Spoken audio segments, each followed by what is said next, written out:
पश्चिम बंगाल की एक दो खबरें आपको मैं और बता देता हूं। पश्चिम बंगाल में एसआईआर का काम खत्म हो गया, लेकिन बेचैनी बढ़ी हुई है। वजह उसकी क्या है? खासकर बीजेपी में ममता जी के बेचैनी भी है, क्योंकि अब ये कहा हुआ है चुनाव आयोग के सोर्सेस से, तो ये खबर है कि 1.5 करोड़ लोगों को नोटिस जाएगा या उनके कागज वेरीफाई अभी होंगे।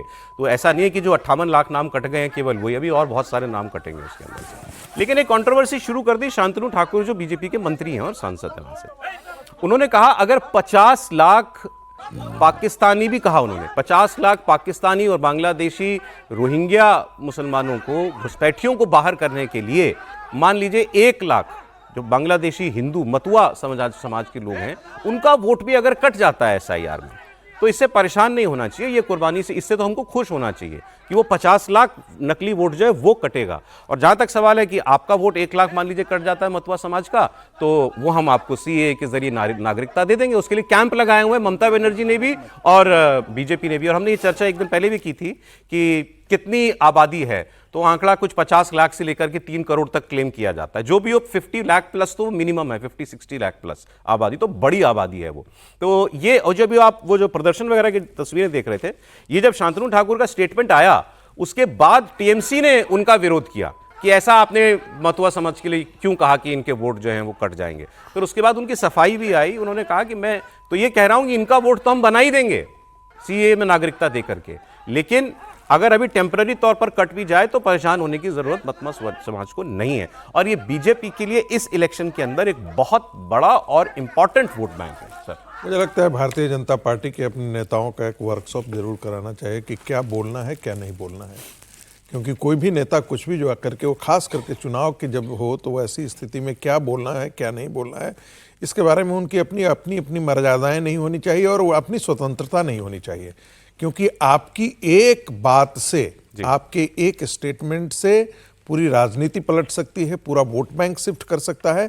ऐसी स्थिति में इनको बोलने की जरूरत क्या थी? आपको बोलना है सिर्फ इतना था कि मतुआ समाज के सारे हितों की सुरक्षा की जाएगी, उनका एक भी वोट नहीं कटे जाएगा, और बांग्लादेशी जितने घुसपैठिए हैं कटेगा तो हम सीए में आपको नहीं, हम नहीं आएंगे, हम तो सीए से और दुरुस्त करेंगे।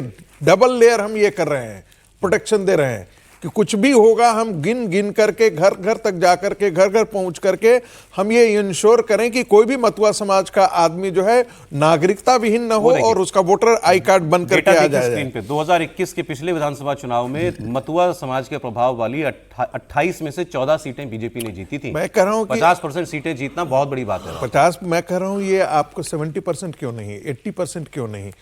वो समाज जो आपके साथ पूरी तरीके से तैयार है, वो ममता बनर्जी के साथ जाने के लिए तैयार नहीं, वो डर के साथ चला जाता है, या उसको जहां पर उसका पॉकेट्स है वहां उसको वोट नहीं देने दिया जाता है। ठीक है सर, बंगाल से अगली खबर देखिए, क्योंकि ये बिल्कुल दूसरा खेमा है। आज फिर फ्राइडे है, जुम्मे का दिन है, तो वहां जो बाबरी मस्जिद बन रही है, लोगों का ईंटें लेकर आना जो है वहां नहीं रुक रहा है। वहां रोज हर शुक्रवार नमाज होती है, अब तो वहां मेला लग गया, मेला।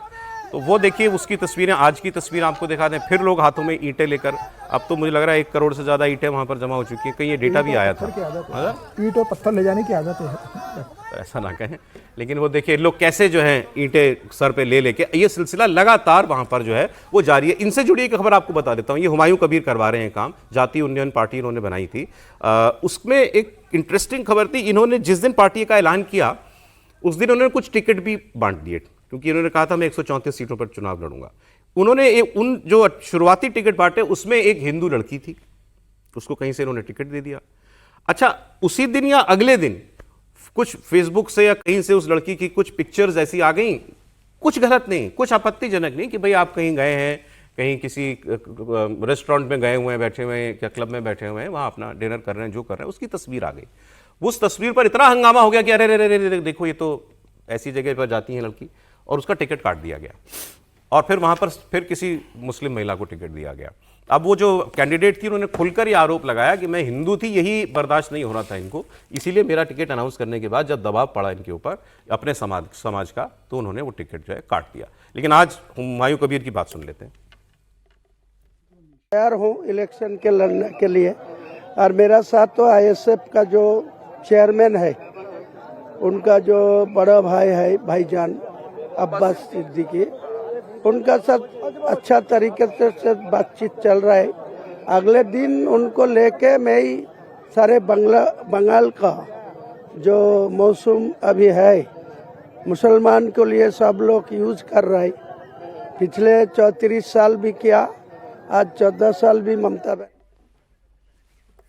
अब मुझ कह रहे हैं मुसलमान समाज को सब ने यूज किया। हुमायूं जी, आप क्या कर रहे हैं? अरे आप तो शुद्ध धार्मिक भावनाओं से खेल करके मुसलमान को यूज कर रहे हैं, बाबरी का नाम लेकर। वो छोटा सा बच्चा लेके आ रहा है 4-8 सर, क्या मतलब उसको बाबरी से, क्या मतलब उसको? मैं तो कह रहा हूँ राम मंदिर से बाबरी से उसका क्या लेना देना? इतना सा बच्चा है, चला आ रहा है ईंटें लेकर के, बता दिया घर में किसी। देखिए जरा ये तस्वीर, देखिए जरा, अजीब बात है। खैर